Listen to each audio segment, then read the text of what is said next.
Welcome to the Las Vegas Real Estate Expert Show, LV Home Expert Show, every Wednesday at 5 p.m. Obviously, we always run like 10 minutes late. I don't know why. Because I'm doing everything myself, on a budget. You know how we do it. But anyway, if you are just tuning into this channel for the first time, I'm Krulsawat with Simply Vegas, your Las Vegas realtor, connecting you to the Las Vegas housing market. So today we have a special guest and also a co-host and one of my good friends, Dan French with Guarantee Rate.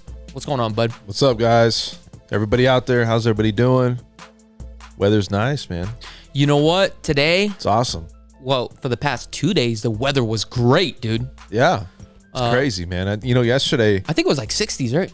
Yeah, but it's just so clear. Yeah. The weather's just amazing. No, it is.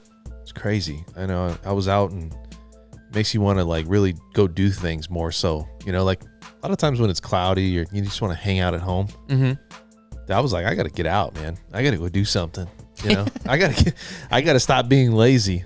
Well, you're not being lazy. It's just you're a hard worker, dude. Like seriously, every time I call you, you're always doing something. Yeah, and it was sad. It's always related to work. Dude, you got a sorry ass life, dude. You should be sad. I need something else, man. I need something else. Now, I'm as you say, I'm blessed. It's one of those things, man. It's like you don't want the train to stop, so you gotta keep pumping out, whatever you can, so. Yeah, I noticed in this industry, if you're a real estate agent or a lender, what happens is you can get so much deals, then you end up focusing on those deals. But then if you're not constantly lead generating, right? Yeah. Then 90 days later, you may not have any closings. So this is what we call that roller coaster effect, right? Yeah. And you don't want to have that. I think too, January's normally one of those things where people start to reset, Yeah. And they start to get back into the swing of things. So, maybe there's a lot of people out there too. January's usually okay, but we always know when it starts getting hotter, people want to move. People are going to start looking around. So it's crazy. Yeah, I noticed on January and February, obviously we still have a lot of closings. However, I noticed a lot of applications. Yeah. I think we have you know what? I'm not even too sure how many applications, but I'm going to tell you guys right now, but we do have a lot. And I'm going to tell you right now, as far as for approvals, I'm going to say we have 10, 20, 30, 40, 47 approval letters right now, totaling commissions about $1.4 million. That's a lot, man. Dude, that's a lot of money, dude. Total commissions is 1.4? Wow. In commissions. Wow. I thought you were saying volume. No, I'm talking about commissions. We literally got these people approved. So here's the thing. I'm not saying this to gloat because that's not the reason why I'm saying this. The reason why I'm saying this is because I noticed January, February, a lot of people are not really shopping, but they're getting approved to get ready. You see what I'm saying? It's the process. Weird. It's a process. And this happens every single year. Yeah, it's the process for sure. And I think too, a lot of people, they start the process with us, with you, and they might not buy for 6 or 7 months. Yeah. It's not like they're going to buy in March or April. Mm-hmm. Sometimes it's middle or late part of the year. Yeah. So, and that's always something that, and most of the time too, I think a lot of people, when they get approved with us, they buy, but they don't, they buy at some point. They're not going to just stray off and not use us for whatever it is. They've already, they trust you and they trust what you're doing. So yeah, it's good. Well, here's the thing. If you're going to buy a home, you have to start with financing regardless. And I think that's what's happening. People are getting educated now and they understand that that's the foundation of building a home. Get the financing out of the way so that way you can see exactly what you can shop for. Yeah. You know what I'm saying? Yeah, 100%. There's some people elect though not to pull credit. Yeah. We know that. Not everybody we have that goes to my website or just in general that they don't go pull credit because maybe they're on the fence. I think the misconception about credit is pulling a report doesn't affect it one time. Meaning if you went and pulled it for a mortgage, it's not going to drop your score 50 points.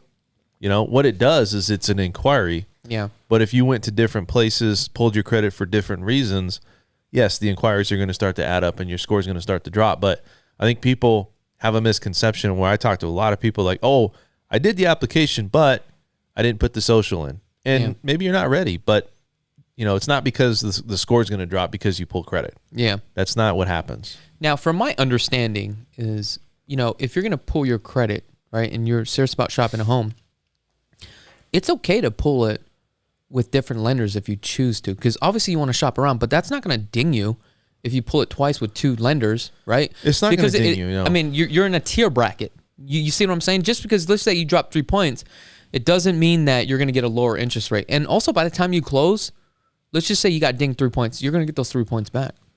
Well, I mean, I don't know about always getting the 3 points, but it could for sure. I mean, there's time to recoup that. What I'm saying is, if you built a brand new home 6 months down the road, you're going to recoup that back anyway. Well, you have to look at it like this, though. If you're really buying a new home and you got to get it approved by a lender and you're using an outside lender, which we do a lot, you got to get approved by an underwriter anyways. They got to pull credit. Yeah. So I don't know if it's, at that point, it doesn't make a difference. I think with people that are going to fill out applications and they got address and phone number and they got all the details of the employment, they're like, oh, wait a second. Do I really want to pull credit right now? And I think that's a judgment call, but it doesn't affect you. So personally, what does somebody do, or what do you tell them when, let's just say they talk to me and I explain to them, hey, you may want to put your credit, you want to see where you stand, but they're kind of sitting on the sidelines. They're about 6 months out. What would you advise them to do? Would you say, hey, go ahead and pull it? Or you know what? I understand where you're coming from. Don't pull it. So I think it comes down to what you are or how you look at yourself or perceive your own situation. Like, for instance, if somebody comes to me and says, I got an 800 credit score, I got money in the bank, I got this, I got that, majority of the time people are right. They're looking at their stuff. Yeah. I do look at, there's a lot of people that are not sure. Yeah. And when they're not sure, that's probably where you need to put that in there, right? And especially if you're going to buy a house. So if you're that cookie cutter buyer that has an 800 score, you got money in the bank, you have all these assets and you got, everything looks good, then maybe you can wait. But it always comes down to when are you, what are you going to do? So I think it's a case by case. And for the most part, I would say you'd want to do the credit thing where they pull credit, because even if you go into buying a new home, they're going to ask if you're using an outside lender to get that approval. Yeah. So most people, when they come to me, they're like, you know what, my score is an 800. I got, 500,000 in the bank. I'm retired, or I got year on the job. Then we might, as far as how many years or whatever it is, we might be looking at, how we structure it as a second home or a primary or whatever. But I think the people that don't fill out the application or they don't put the social in there, I would advise them to do it if you're on the fence or you really don't really know, because you need to get those answers. Yeah. So I don't know. It just depends on a case by case, So what's your social security number?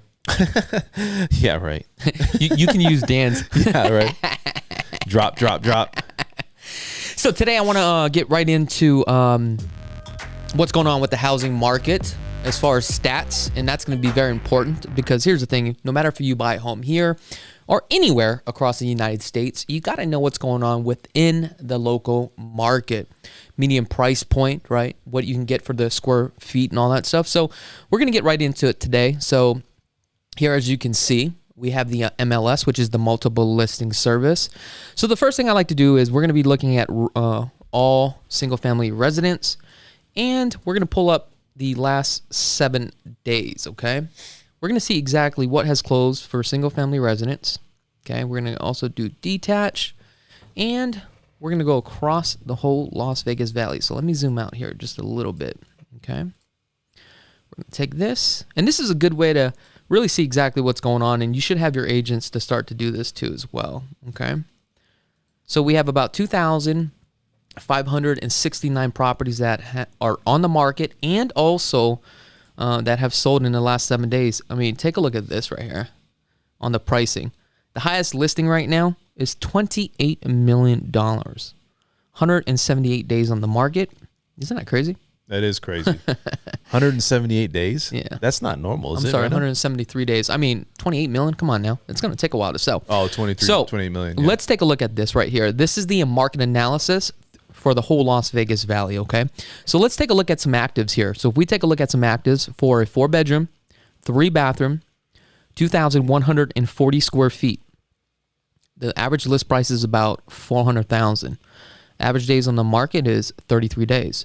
But most importantly, I like to look at this number right here, the sold. So the last 7 days, we sold 503 homes, okay? At 503 homes, if we take that by 4, that's about 2012 homes, okay? Let's just say. Now, for a median price point for a home that's been listed is $359, was selling for $353 at $187 a square foot. So we're going to say $188 a square foot across the valley with an average 14 days on the market. So this is what you're going to use as far as a barometer, right, for the valley, all right? Because remember, this is this whole map here. Let me go to this map. So this is the whole Las Vegas Valley. So you're paying $188 a square foot at what did I say? 300 and what?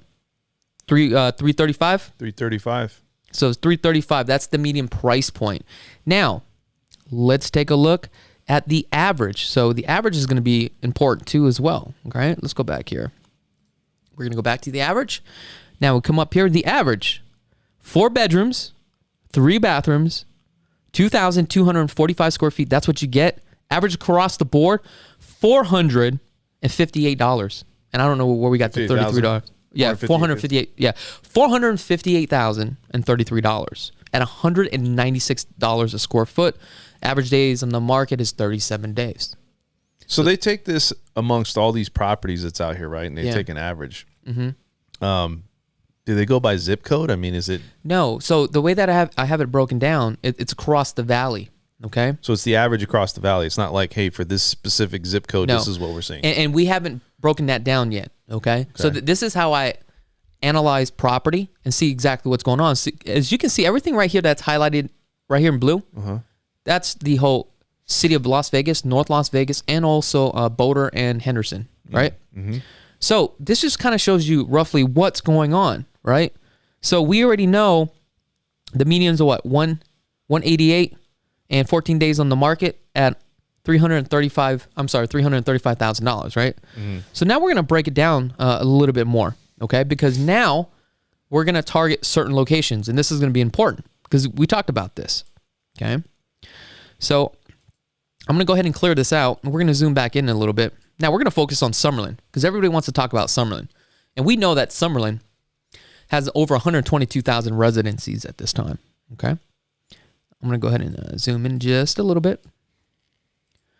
And we're going to see what's taking place here in Summerlin. So when you take that bar and it goes across, that immediately brings in all those properties? That is correct. That is correct. Gotcha. So that's everything that's all in there.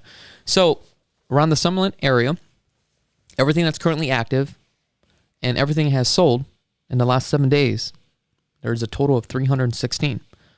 So let's see exactly what's going on with this housing market. Okay, so we know that the highest list home is 19 million. Okay, let's see what the cheapest one is. Okay, the cheapest one right now is $275,000. Okay, but now what I'm going to do is I'm going to highlight all these. I'm going to go down here to the stats. We're going to see exactly what's going on. Okay, so again, if we take a look at the median price point sold, there were 73 homes. In Summerlin right now, you can get 3 bedrooms, 3 bathrooms, about 2,200 square feet. The median price point for a home is $440,000. Wow. What was the median price point across the board? 335. 335. Do you see how now that's breaking down based upon like zip codes and areas? So you're saying on average, it's about 100,000 roughly more to buy in Summerlin than it is to buy outside of Summerlin? Yes, based upon this data. So why would anybody want to go to Summerlin and pay that premium? That's a good point because now it just comes down to like lifestyle, right? Yeah. So Summerlin has a lot of great amenities, okay? One of the benefits for Summerlin, and this is what I'm gathering for people, okay, is people want to be in more of a, I guess you can say more of a trendy or new community, more family, more of like a popular place, I guess. Yeah. You know, Summerlin has so much to offer. It's unbelievable. Yeah. You know what I'm saying? It does. Now, what also helps Summerlin is when you have great schools, especially if you have kids, okay? I'm not saying that's the best schools because if I check the ratings right now throughout the country, Las Vegas is not number one. We all know that. But obviously, you want your kids to go to the best schools. Okay?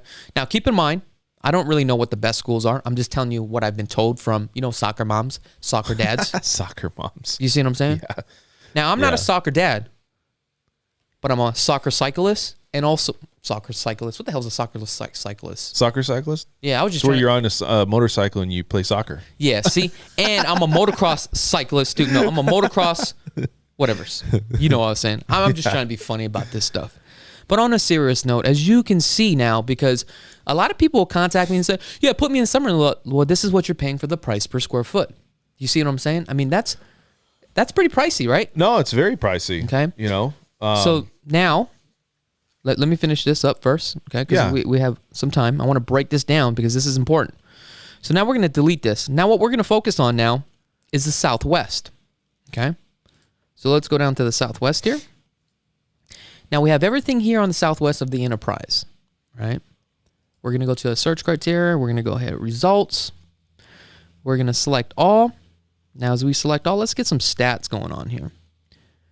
The median price point for a home right now in the Southwest is $365,000 at $186 a square foot. Now remember, across the board is $188, right? Now we know that here is $186 a square foot. Average days on the market is 15 days. So again, the reason why this is so important to you and that you need to know this is because this. If you are shopping for a home out in the Southwest, you got to know exactly what's going on with the housing market in that neighborhood or that location. Because if your agent doesn't know, how are you going to write up a strong offer? That's true. And I mean, obviously the days on the market is different for each location, right? Yeah, exactly. And it's broken down to master plan communities, neighborhood. So again, this information should be very important to you.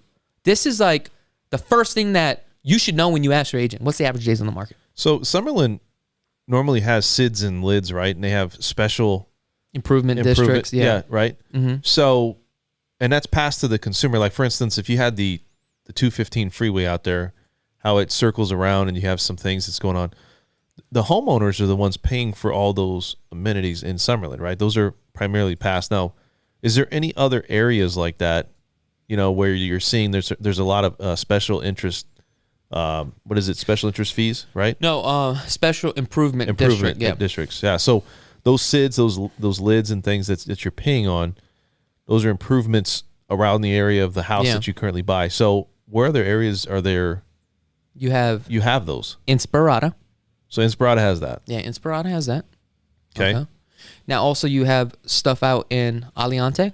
Okay. So it just depends. Sometimes what happens is like builders will just end up paying it off. Mm-hmm. Right? Or what builders will also do is tack that on to the premium and say, don't worry about it. But you are really paying for it.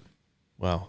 So, I mean, does it, as a consumer though, does it make sense to buy into that? Does that actually bring added value if you sell? I mean, are they really getting a premium? Is that why maybe Summerlin, because of those surrounding amenities and things that they're buying into, does that make it more desirable for people buying homes? Like maybe let's say you live in it for 10 years. Yeah. And then you sell it. Is that going to be a premium to the next person that owns the house? What, the special improvement district? Yeah. No, it's not. I mean, it's a fee. So, I mean, that fee could also be passed to the next buyer. And as far as like paying it off, if you pay it off, you would be paying a penalty. You pay it off, but I'm just saying, like, let's say you sell. I don't know. I'm just asking. So you would make sense that if you're having some additions like that to the house, that when you go to sell the house, let's say it's paid off, there's no balance, that there would be an extra value to that where you can sell your house for more. No, that has nothing to do with it. Okay, just because you have special improvement districts, what that means is you're paying an additional fee to bring in utility lines, sidewalks, and all that stuff. Right? It's the greater good of the community. Right. Okay. By you having an extra fee by paying that or paying it off, that doesn't really benefit the buyer to say, "Oh, this is why I want to move here." It's just an extra fee that you're going to have to pay regardless. Okay, until it's paid off. Yeah. So if you were selling me a home and you had that additional fee of like $10,000, $20,000, which I know I would only make biannual payments of $400, but you have a voluntary lien for the next 15 years, I would have to put that into the equation of what I'm offering. So if the home is at $600,000 and it's at top dollar, and also I have to incur that fee, I'm not really paying $600,000. I'm paying $620,000. Well, that's what I'm saying. So like the consumer, like if I'm out there buying a house, I look at it from my point of view of like, if I was buying a home, and I'm saying, Summerlin's great, and I got, these extra fee, but yet I can go get another house and maybe it's not in this location because, location is important. Why would I pay a premium though for that and I get nothing in return for it? I guess that I'm just curious. Like you get a nice area and like you said, everything's set up. Yeah. I don't know. Like, is it just because people just want what they want and it doesn't matter? Like I'm looking at it as a home, as an investment, like you can't look at it as like, it's like a long-term investment, but if I do have to sell it, you got to look at what's going to happen at that point. I don't know. Well, I don't think people really look at it too much because it's not high of a fee. However, when you buy it, it just really depends like how long you're going to live in the property. I mean, if you're going to live in it forever, then just pay it off so that we don't have to deal with that extra fee.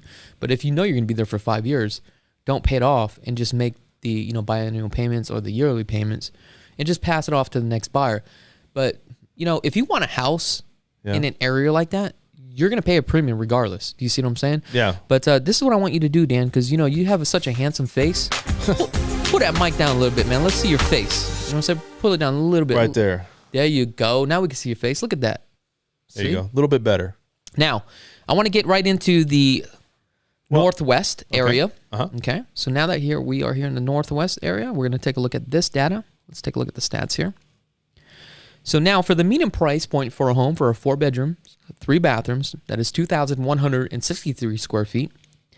The closing, right? The average closing is $380,000 and $179 a square foot. Average days on the market is 13 days.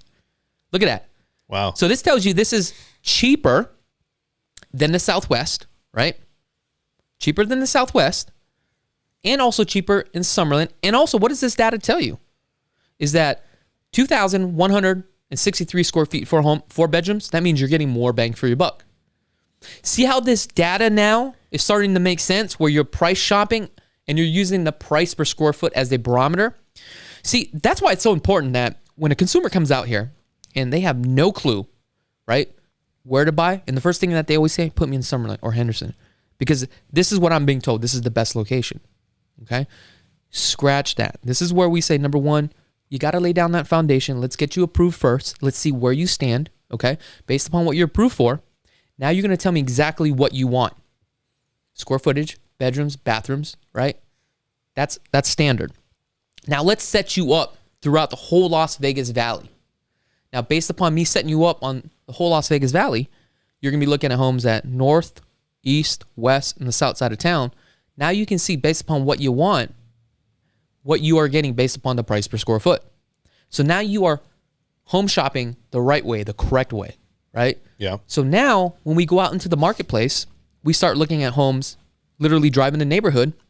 You can say, hey, look, based upon this price of the home, this is what Dan has approved me for. This is my monthly payments. This is my cash out of pocket by looking at this home. Right. And I'm paying $220 a square foot here in Summerlin. I'm getting a small house. This is a cubby hole, right? Yeah. That's for all you cupcakes out there. And what I'm talking about cupcaking, when you got that hot girl, in that stage where, you guys are just kind of like dating. I thought that was like spooning or something. No. I'm just making this shit up, man. It's called cupcaking it. Oh. Matter of fact, I sent Jason a text the other day. He had his girlfriend over at his house. I sent him a text, man. You cupcaking it right now? He sent me back emoji, started laughing. I thought that was funny as hell. Yeah. But, I don't know.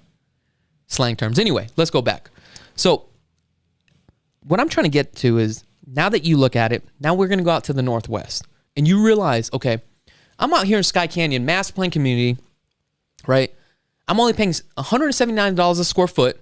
I'm getting more home, 1 extra room, okay? I love the neighborhood. Now I love the community. I love the environment. You know what? This makes sense. I'm okay to live here. So that's why this is how I break it all the way down. Yeah. So that way, right, you as a consumer, you have every opportunity to take a look at everything and see what your money can buy. That is very important. And that's how we structure this. So that way you're buying a home the right way, the smart way, versus coming here and letting somebody tell you where to buy. We're giving you all the information that you need, right? So that way you can make your own educated decision. Man, I'm hot today, man. Don't you You're think? on fire, dude. Woo! Wow. I don't know what it is, but I feel like I am on fire. Spitting facts. I know. You know what I'm saying? It's like, and you got that MLS system to back you up on all that, man. I know. I mean, look at this. So now That's awesome, man. So now we got to focus on the north side of town, okay? Let's go to the north side of town because we got to break all this down real quick for you guys, okay? So we're just going to go north side of town. Let's take a look at the statistics here. Hey, let me ask you a question. So do a lot of people ask about like the big questions, crime rate in schools? Mm-hmm. All the time. I mean, it's got to be the house, right? Like this is what I'm paying, but there's so many other factors that when somebody buys a home, you know, it's like a blend. Yeah. So let's talk about crime rate, school ratings and stuff like that. Okay. People call me all the time and say, hey, put me in the best areas. Look, as a licensed real estate agent, okay, we can discuss that we cannot disclose this is the best areas, the best schools. Here's why. What happens if I said, hey, look, you know, Summerlin's like the greatest place. You move in. Next week, there's a murder that was committed, right? See, we can't do that. That's why, again, we lay down the foundation. Let's look at everything. Only you can determine if this surrounding area makes sense for you. Am I right? Yeah. Now, I'm sure you can jump online and check crime statistics and all that stuff. I mean, and there's so many ways to buy a home to set it up where you can prevent things from happening. But here's the thing. If people want to break into your home, they're going to break into your home, dude. So, like, let me give you an example. The harder you make it, the better it is for you. So, like when you're buying a home, one of the things I do is, depending on the lot placement of your home, does your home back up to a major street? If it is, think about this. People can hop the wall. See, like when I bought my home in a cul-de-sac and I had homes surrounding me. I did that on purpose, right? So that's number one. So now the other thing is I got ADT, right? Camera system. That thing is locked up like Fort Knox, okay? Now, also, I became friends with my neighbors, so we all look out for each other. That's one thing. Also, I have one of those things where I have a tint that's on my glass. If you try to break it, you ain't gonna break through it. Wow. So these are the prevented measures that I do. You were the president of the HOA, right? Not anymore. I got fired. They have fired my ass. Matt, I didn't get fired. And then is it because you wanted to put cameras everywhere and you were like, no, it's too much money. Budget's too high. We need to figure this out. No, what happened is this, and I'm going to tell you guys this, okay? I was the president of my community. However, I decided to, I don't want to say quit. I guess I had to quit. Here's the thing, because liability purposes, okay? I feel like if I'm on the board, I should also be covered as far as insurance-wise. Because if there's any type of litigation because of a decision that I made, right? I don't want to be reliable. I need to have some sort of insurance.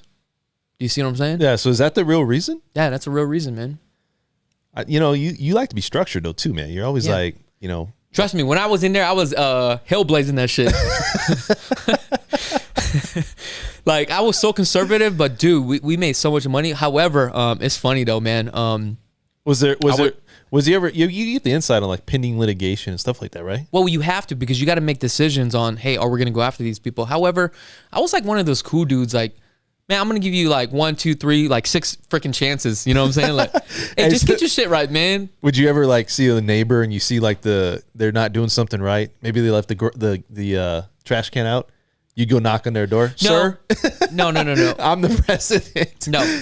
What I would do is grab their trash can and roll it into their house. Yeah, right. Hey, here's what I could see you doing. You just go up to the door, you knock on the door. You don't even say a word. You just do one of these, and you do one of those, and you're out.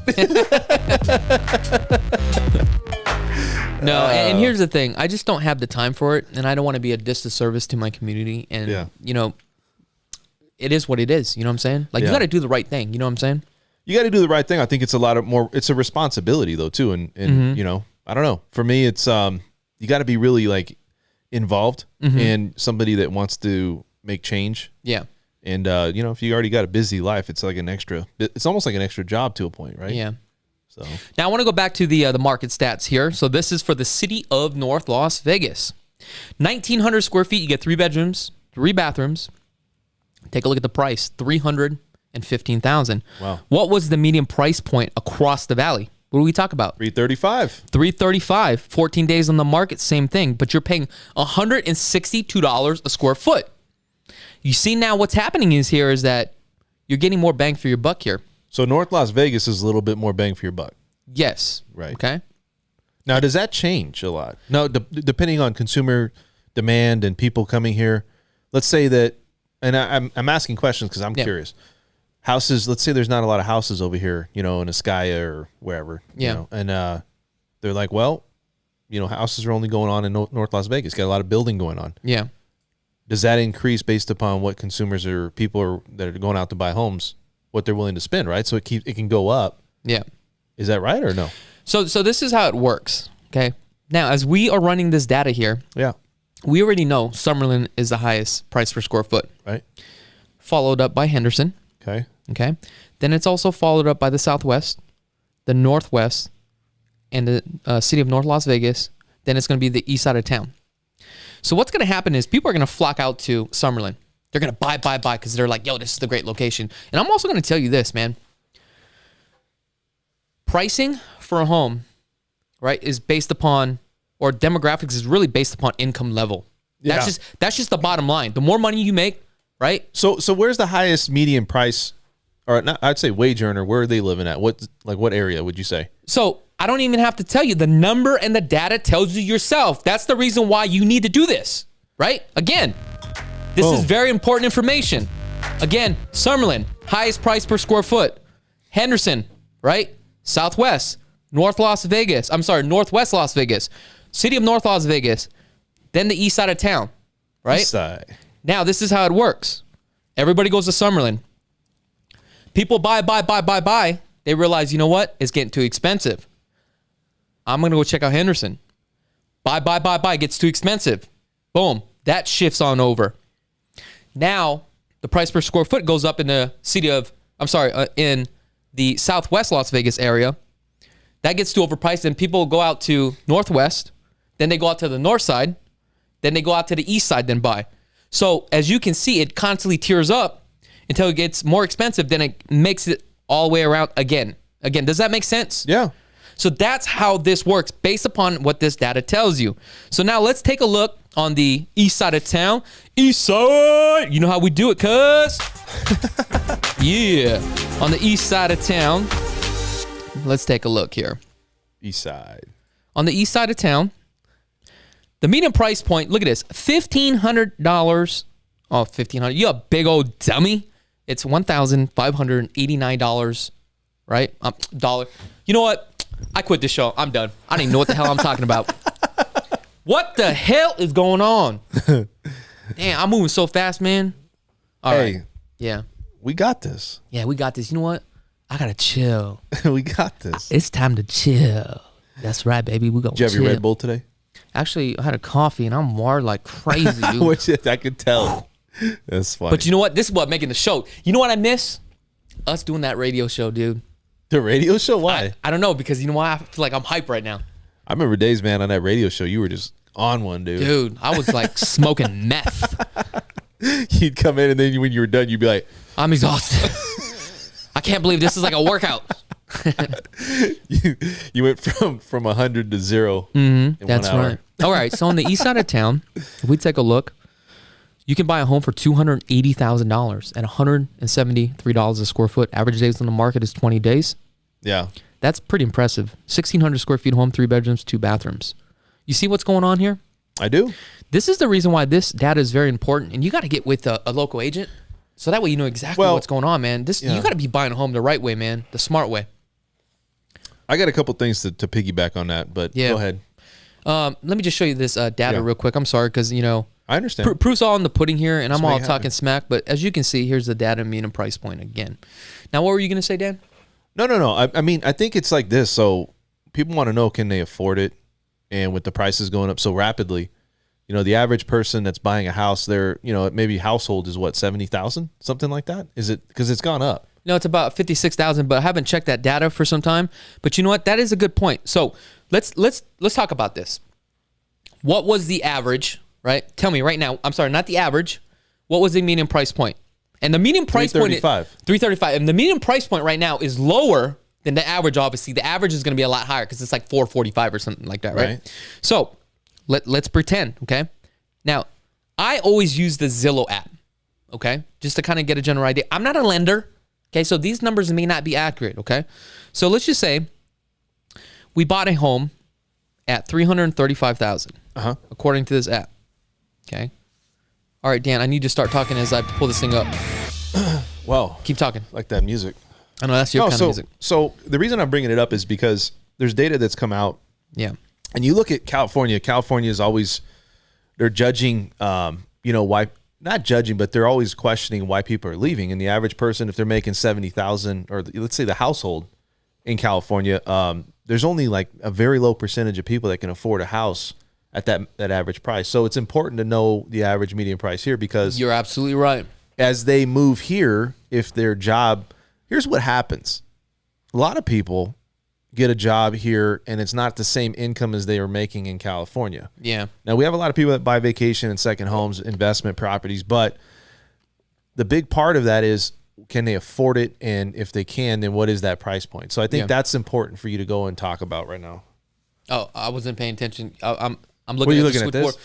No, I'm looking at the switchboard. I'm sorry. What were you saying? No. I'm just saying, because, you look at like Detroit. I think Detroit, dude, if you make 70,000 in Detroit, man, you can probably buy like 90% of that area. Yeah. Because the average price for a home, and then what, if you're making that type of money, is obviously a lot less. Yeah. So you got to factor in that California, there's a lot of Californians that move here.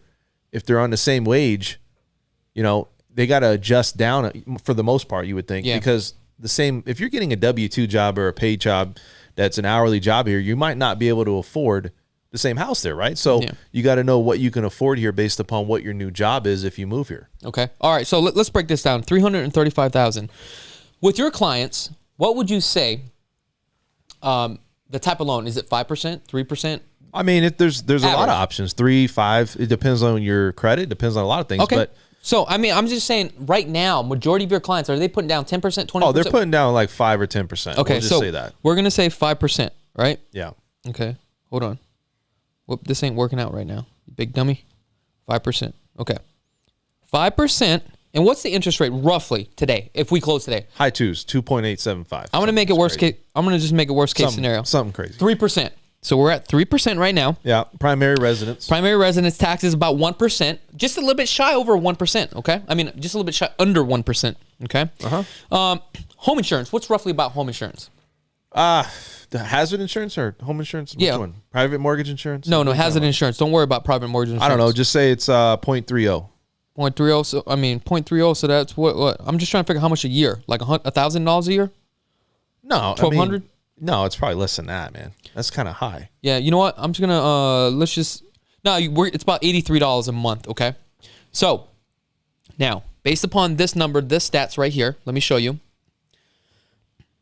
You are putting down 5% of $335,000, interest rate at 3%, taxes at 1%.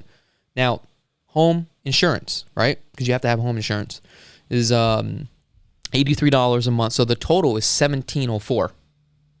That's what it says right here. For what price point? 335? For 335. And let me show you this data. I don't know if you guys can see that or not. Well, I think that's a little bit low, personally. Did you put in private mortgage insurance? I have not put private mortgage insurance just yet. Okay, but now I'm going to say it's close to about 2,000. I'm going to add that on right there. You're absolutely right. Check this out. $1,906. Let me see if I can get this zoomed in on here. Is it zooming in? Yeah, but I think it's a little too zoomed. Oh, shit. Anyway, just go on the mortgage calculator app, whatever you got. So let's get right into the financing. What we got going on with financing? Yeah, I mean, I want to talk about what you were saying, though. I mean, that's a good point, because just kind of piggyback in again on what you're saying.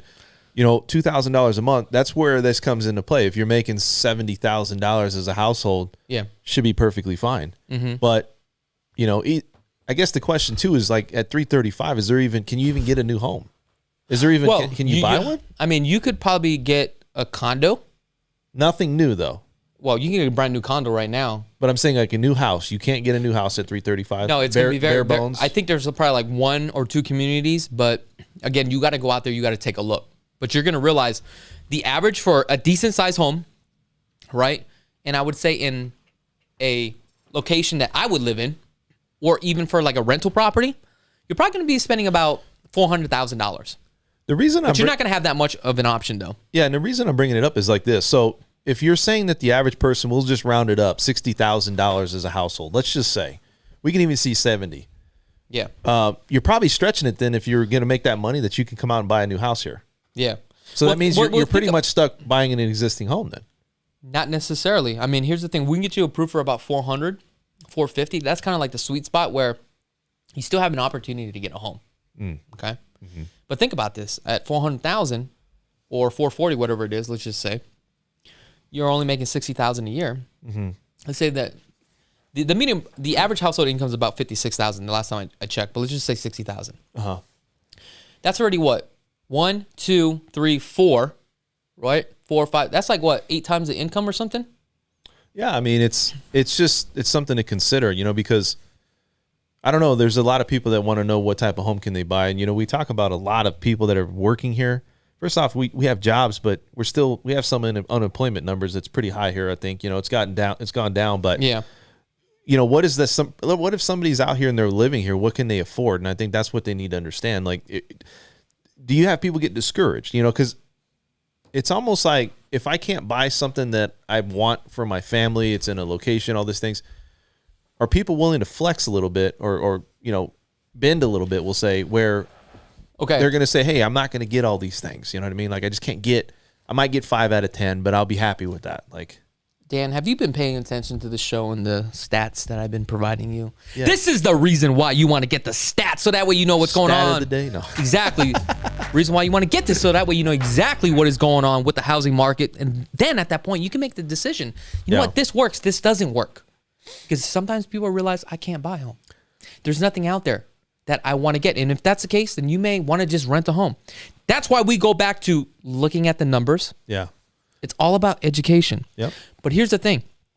We are already about 45 minutes into the show. I want to get into the financing part. Let's get What's going on with the housing market? All right, guys. So the big thing here, too, is that... the financing market. What did you say? The housing market? Housing market. You got housing market on your mind. I know. No, I think, when you look at rates, they've ticked up a little bit, and there's... a lot of it last year was historic lows. People are still refinancing. They're still, going out and getting houses. And it's not going to deter people from going and buying. But I think there's a lot of people out there watching and looking at rates, and they're kind of monitoring the market. Yeah. There's a lot of, skepticism on is rates going to keep going up. Like I said, they're going to keep going up slowly. It's not going to be a huge increase, but we did see an increase at the start of the year. I do look at the fact that there's a scarce of properties, right? We don't have a lot of properties here. So the big thing is, are we monitoring to see if it's going to have a drop off for people buying homes? And I think as long as rates stay relatively low, it's not going to happen. You look at, going back to houses, we sold like 41,000 homes last year, something like that. And then year over year, we're up as far as homes being sold, but the inventory on the market, we're down 50%. So when you look at all these things, it's going to have a contributing factor to people buying homes. And I think interest rates, as long as they stay low, people are going to have confidence. So you go back to looking at what's going on, you look at just rates in general, there's not going to be a huge difference. Now, they have seen inflation come up a little bit, and that's something that they have to pay attention to. And a lot of that is because they're seeing a huge difference in the yield between the 2-year yield bond and also the 10-year bond. And when they're saying that over the course of, it's like a 10-year history, that this last 3 years they've seen a huge increase, and recently they've seen it. So what does that really mean to somebody out there that's listening to this? It's inflation is showing that there's signs of it increasing, and if that increases, so does interest rates. Yeah, and so you're going to probably see an uptick in interest rates. Now, again, though, the economy, is manipulated by how the government comes in and they buy bonds and how they're selling treasuries and all these other things. So as we see this going on, as the vaccine comes in, they're talking about this stimulus package. This is not good news for mortgage rates. So if people are thinking, well, I missed the boat and I'm not going to be able to buy or I'm not going to be able to refinance my home, it's not going to jump to 3.5% to 4%. But what it's saying is the historic rates that we've seen, they're going to slowly start to go away. Yeah. That's what we're seeing. And we're seeing that we had a little bit of a decrease in rates last week, but overall for this week or for this month and through this year, just starting out, rates have gone up. And so that's going to be the big question. The big question is, what is consumers going to do if rates do go up? Is it going to damper the housing market here? You know, is it going to push people from doing anything? And I think as long as government sees that the economy's slowly coming into play, we talked about the fact that some of these states are starting to open up as the vaccines come out. You know, like I said, this one, I think it's like over $1 trillion, something like that, right? Is it $1 trillion or no, over $1 billion? I'm sorry. Is it $1 billion, right? I don't know. As far as the stimulus package, as long as as far as the vaccine coming out and all these things happening, I think it was $2 trillion, is it? No, I don't think it's that high, but it does create more dollars in circulation. Inflation's not good for mortgage rates. We'll see. You know, we're going to see if we have good news come out. That's not good. That's not good news for rates. We've talked about geopolitical news. Yeah. We talked about the employment. You know, we talk about a lot of these things that has a negative or positive effect. And so it's interesting to pay attention to what's going to happen this year. I just feel like every single asset class out there is so overinflated, right? How are we able to self-sustain ourselves right now? I think it comes down to consumer confidence, right? Well, it does. I mean, that's everything. I mean, that's just crazy, dude. You look at the Bitcoin cryptocurrency. You look at the stock market. You look at the housing market. Rates stay low. So all of these things, that's putting confidence in the average person out there to go and invest their money. And as long as that person thinks that, well, the money that I spend now, I'm going to get that money back. You know, we have unemployment. That's still something to consider to consider. It's something that we have to pay attention to. Now, Vegas is slowed down, right, as far as, you know, the economy and everything, but it's starting to pick back up. And it's not happening overnight where people and jobs are starting to be created, but you do see a lot more activity. You know, we talked to Jason, we talked to people like, how's Las Vegas Strip? How's that going? You know? Yeah. And it's slowly but surely coming back. The Wynn Casino is saying that they're going to start taking on more people in their rooms. So, I mean, as long as the economy comes back, we're going to start to see rates start to increase. And I think that's the ultimate thing. How does the economy recover this year? Yeah. How does the vaccine come into play? You know, it's interesting. It's really interesting. This is uncharted waters for a lot of it. Is there anything else you got going on? No, that's it, man. I just wanted to talk about that. You know, I don't know. I think that if housing, I got one concern though. If the housing market here, inventory doesn't open up, we always see that there's a lot of people that move towards the summertime. But if inventory doesn't open up and rates stay the same, are we going to see more properties on the market this year? Or is it going to be another consistent pattern of what we saw last year? And the answer is no, because what I did was I pulled up everything that's currently available for sale right now. Take a look at this. We have only 1,991 homes. So basically, how things are selling right now, we only have less than 1 month of supply. I remember when there were over 18,000 homes on the market. Yeah. Look at this. Less than 2,000 homes for sale for single-family residents. Isn't that crazy? Yeah, and it's just one of those things where, you know, any little slight adjustment, consumers are smart these days, right? They watch rates, they watch the housing market, and obviously it's based upon. So there's a lot of media attention about what's going on. So, you know, I don't know. Like Vegas has a lot of people that come from out of state. So is it really going to have a huge impact? And that's what I'm always thinking is, you know, if we had people not coming from out of state selling their properties or just moving here because of maybe a better living environment for them, I don't know, you know, what would happen if we had to have people here that try to buy homes? You know what I mean? It'd be crazy. Now I want to get into the next segment here. This is where we're going to read some of your comments. So let's get right into the comments. So we're going to start from the beginning. All right, Dan, what do we got for the first comment here? Love your videos. Second comment is, I love your videos. Third comment. Hi guys, I'm a veteran. How much on a VA loan can you use to help with closing costs? I've researched says 4%. If I wanted to put some or all of the closing in loan, do you charge another 10th or an eighth of a point That's a good question. Yeah, I mean, look, that's what veterans do. I mean, veterans, it's the best program that's out there. Yeah. And depending on how the market's flowing with investors and buying VA buyers and all the things going on, it's called a lender credit. You raise the rate.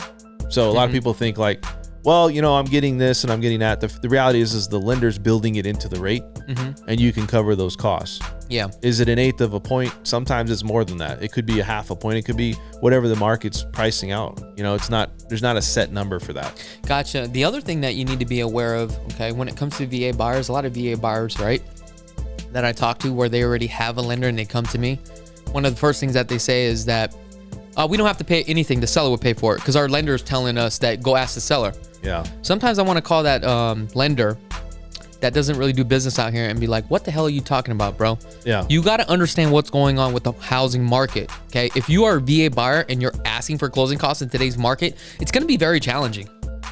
Yeah, it's a case by case. Yeah. And that's part of his question is that can we get 4% or whatever it is? And to answer the question, the seller would pay it if the market warrants that. Could the seller pay for it? Yes, but based upon what's going on in today's market, you're probably going to end up paying it for yourself because the seller doesn't care if you are a veteran. All they care about is when the dust settles, how much I am walking away with. Because unfortunately, right now, it's a hot market. So I'm not saying that we can't negotiate and find the deals, but what's going to happen is you're going to be writing multiple deals and you're always going to be losing that opportunity. So again, this is where we come down, sit down, we break it all down, right? This is the reason why you need to work with the right agent that understands the market. And I just had this whole situation with the last deal I did with the VA buyer. Because what happened was the lender had put in the buyer's mind that, yeah, you can get it. Yes, you technically can get it, but you're going to lose opportunity in today's market. Yeah, and even if a consumer asked me that question, I think I would say, well, that's not really up to me. Is it an option? Yes, but you need to speak to the realtor. Agent. Yeah. Here's the reason. I mean, the lender's not negotiating with the seller. No, they're not. And sometimes lenders will jump across the lane. Yeah. And it's the same thing. I do the same thing with lenders too. You know what I'm saying? When I shouldn't be doing that. You know what I'm saying? I think too, though, it has it has a harder impact, I think. Yeah. Because now you're setting the expectation. Exactly. And the problem is now you got to backpedal. Yeah. And when you backpedal and you're like, no, what I meant was now you're making it harder for the agent. They got it in their mind. They're going to get it. So look, let the agent do their job because that's what they specialize in. Let the lender do the financing because that's what they specialize in. And I'll tell you the truth, man. I don't really try to pitch a lender credit. That's like the last resort. I mean, people really get confused. Why would you? Well, I mean, look, if you need it and it's the last resort, sure, we'll talk about it. But is it even worth it to get the lender credit? Because sometimes you can do that lender credit, right? Interest rate's a little bit higher. You're paying a little bit more, but let's just say you're saving like $3,000. But let's just say your thing went up $100, right? Or $90. So let's just say that's already $1,000 in 3 years. But you have to think about it like this. In 3 years, you would have got your money back. So you're better off paying it up front. Monthly, yes. Exactly. So that's why it really depends on how long you're going to stay in the property. You need somebody that can help and educate you and explain this stuff to you so that way you can make the decision, the educated decision. Look, guys, don't be going out there just to buy a home, okay? There's a lot of moving parts. Again, you can buy a home the right way, the smart way. Buy the smart way. Yeah, and I think too, and I mean, that is the smart way. Yeah. So I'm going to say yes, but there's people out there that do. And there's a lot of veterans. If you need the money, get them, then do it. If you need the money. Well, there's a lot of veterans out there that think that that's part of the deal. I don't know if they were pitched or coached that way. It's not part of the deal. Yeah, they're always pitching it that way. Yeah, it's look, the lender's building it in the rate, and maybe that's how they pitched it, that lender, but you're still paying for it. Yeah. But if you have no other options to get into a home, use it. Do it. Use it. I mean, go for the lender credit. I just don't use it as like the first thing I bring up, like, hey, did you know we can build in the lender credit, I don't know. I think that's a case by case again. You got to feel it out. So let's get into another question. All right. What is the limits on DTI front and back on a VA loan? Well, there's not really a limit on DTI. Yeah. They go off residual income. Now, if you go over 50% debt ratio, then your residual income, the amount that you have to have left over is increased. But I've had people get approved up to like 60, 70% debt ratio. What the VA is looking at is what's the residual income left over and do you qualify going through? And I think that's where people get that misconception. But there is an increase if you go over 50 because they're looking at it as like, yeah, you definitely have a little bit more than the average, but as long as you still have enough money left over, you run it through, everything looks good, we're fine. Scott has a question, and Scott says, why are the properties pricing starting to go up in price in the last week? Well, here's the reason why, because we talked about this. January, February, people are getting approved, right? Now they are coming out and they are starting to buy homes. So that answers your question. Timing. Exactly. And this is normal. All right, let's get another question in here. What do we got, Dan? The smart, I don't know, let's take a look here. The average median higher, okay. Why are the properties pricing starting out? Did you already answer that question? Starting out this last week? Yeah, I got that one. Okay. I've been reading that the housing market is artificially inflated by 30%. I mean, it's all artificial. Everything is artificial right now, dude. The stock market, Bitcoin, but it really everything comes down to is like consumer confidence. That's it. It's consumer confidence, and also, you have in one area, you have enough people driving that market. Yeah. Like you can have consumer confidence, but if people aren't willing to spend that money in whatever they're buying, they're gonna prop it up. You know what I mean? So I'm just saying everything that we talk about, I believe, is artificially inflated. There's a lot of people out there that's just everybody's buying. It's like, especially in Vegas, everybody's buying, so they're willing to spend it. Kevin says the smart developers would make a new Summerlin in a lower cost area. I think that's what do you call? What is it called? Sky Canyon. Inspirata. There you go. There you go. Another master plan community. What else we got here? Sids and Lids, they talked about that. Yep. I'm in Vegas looking for a place to buy. How long ahead should I get started my financing ready before I need to pull the trigger to something? Now. Call Dan now. Well, I mean, if he needs cash, what if he's a cash buyer? You know what I mean? Look, at the end of the day, you just want to get your ducks in a row. Yeah. Exactly. So that way you know exactly what's going on. Start sooner than later. Make sure everything's ironed out. Like we talk about, a lot of people buy second or investment properties because they have issues buying a primary residence. You need to know the restrictions on that. Yeah. What else we got here? How can I get approved with no job moving to Vegas? My credit is amazing and have some cash. Well, you're going to need money. Well, you got money. You could set yourself up where you can somewhat pay yourself.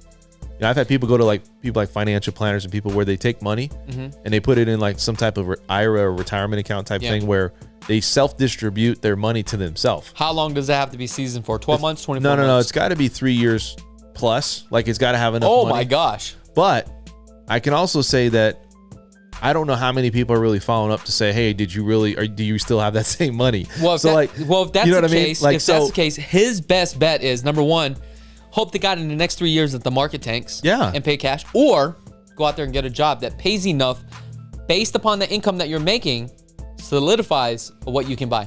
It all comes down to, like, if you can't touch that money and you set yourself up on a monthly distribution, it should be fine as long as it's 3+ years. Yeah. I mean, again, I've done it numerous times.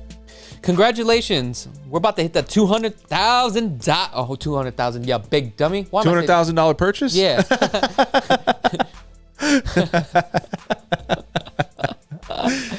Dude, I'm moving so fast, man. This guy subscribed since I had 30,000 subscribers. Cool. Right on, man. I really do appreciate it. We are about to hit that 200,000 subscribers, and it is because each and every one of you. I thank you guys from the bottom of our heart. Now let's get into the next question. What do we got here? One says, I have a new home. I'd like to sell it. Call now. All right. What's the next one? Realtors may not steer. That's true. Yeah. Okay. What's the next one? I don't know. Where's Mountain's Edge? Can you discuss that area? I like Mountain's Edge. You know what? I don't really care too much for that community. Yeah. The reason why is because I don't want to pay that price. Is it high? It's more than what I want to pay. I mean, obviously, is it a premium though? No, it's not a premium. I'm just talking shit. Yeah. But like if you're look, you're not going to pay more for square footage out there. So what it comes down to is this: when it comes to master plan communities, I look at the master plan itself. Mm-hmm. For me, right? I feel like I don't like the trees around it. I don't like the trees that they have. Like Southern Highlands got like blooming trees, like everything's all green. You know what I'm saying? Like the sidewalks, people are jogging. Those are the kind of things I like. It's like the atmosphere. So it really just depends on who you are as a person. Yeah. You see what I'm saying? Yeah. I get it. Because when you go to one master plan or one neighborhood, I don't know. Just like I go there, like the feeling's like completely different. Like I could feel the vibe. Well, in some places I go like, damn, these people are bougie from me. Yeah, you know but let me say this. So you're moving from somewhere else. Yeah. And you look at that. Is that really going to be your deciding factor though? Like being that area? Meaning if I'm coming from somewhere else. Yeah. Or let's say I'm like a lot of people from California. And I'm here. I think it's important. But I think a lot of people too are like, man, homes are so cheap. Yeah. Especially like here. I mean, it's not cheap like it was, but maybe they have, or maybe they're trying to, just get into something that is the most bang for their buck. So I guess the thing is, you might want to, is it one of those things where you're paying for the location and atmosphere when it's stuff like that?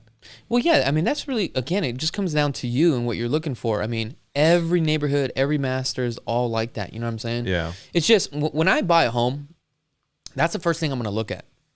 Because I want to see, when I get off at work and I'm driving home, do I want to drive through straight industrial, or do I want to drive through something that's just beautiful all the way across? Or be on the outskirts where you don't have a lot of traffic. But again, that comes down to your lifestyle. Yeah. That's not my lifestyle. You are asking me as far as based upon opinion. You like to be in the mix, right? Yeah. So, I mean, you know where I live. Yeah. You live right in the hot mix of, that zone right there is just, there's so much traffic. Like I literally, takes me like less than 5 minutes to walk on Las Vegas Boulevard.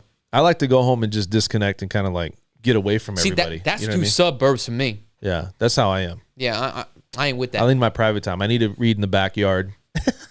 Okay, let's get another question up on here. Let's go. What do we got here, Danny? All right, so let me see here. Given the high demand in SUMMERLIN area, do you expect more homeowners to consider selling over the next couple of months, or do you expect inventory to stay fairly thin? I'm thinking it's going to stay fairly thin, and the reason why is because interest rates are so low. A lot of people got into homes in 2000. Plus the forbearance, 17, right? 18, right? They got in such great interest rate. Like, why would you leave that? And I talk about this all the time. Like, I'm only paying $930 a month. I have like over $200,000 of equity. Can I sell it and keep the capital gains? Yes. But then what am I going to do? And at this point, I don't care if the market tanks. Because you know why? My rent will still always be lower. My mortgage will be lower than the rent. Well, too, plus people are refinancing. That's what I'm saying. So if rates are low and you're refinancing. I've been talking about this for years, dude. I think it's going to be thin. It's thin. No, it's a perfect storm right now. Right now it is. It is because. Unless something dramatic happens. Look, I mean, the big thing is if rates go up, I don't think people are going to buy homes. Yeah. I really don't. Like if it went up to 5%, I know it sounds crazy. 5% isn't that high of a rate. It will definitely slow the economy down and slow the market down temporarily. Yeah. So as long as this perfect storm's going, I don't think anything's going to change. Inventory, though, you think that's going to open up a little bit, or is it going to be pretty scarce this No, year? it's still going to be scarce this time around still. So what's going to change that? Is it just rates, mortgage rates?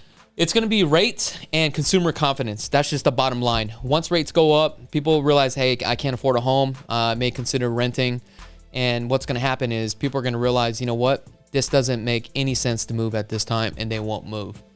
Yeah. So, I mean, it is what it is. Now, I'm going to finish off by here. When you guys got some free time, go ahead and visit lvhomeexperts.com. It is a great website. All these properties here that you see are currently available on the market for sale. So we don't put anything that is in pending status or sold on here whatsoever. Now, if you guys want to get more information with Dan and you want to get started on your financing, you're going to go ahead and click the start button, and this will route you over to Dan French. Look at his page. Look at this, VP of Mortgage Lending with Guaranteed Rate, the real estate guru. Just the arrow. Just the arrow. Look at the arrow. Any final thoughts, my brother? Nothing. I think you hit everything. I think we had a great show today, man. I do too. Yeah. I think there's a lot of live. Everything was good. Everything was, flowing. So. You know what? You're a good guy, and I really do appreciate you coming on the show. You do play a big part of the show, and that means a lot to me. That needs to be known. Now, guys, thank you so much for tuning in. And don't forget, every Wednesday at 5 p.m. Well, we always run late because that's how we do it. But anyway, 5 p.m. every single Wednesday. And don't forget the Vegas Connection Show every Saturdays at 11 o'clock. This is where we talk about everything real estate. You guys can call into the show.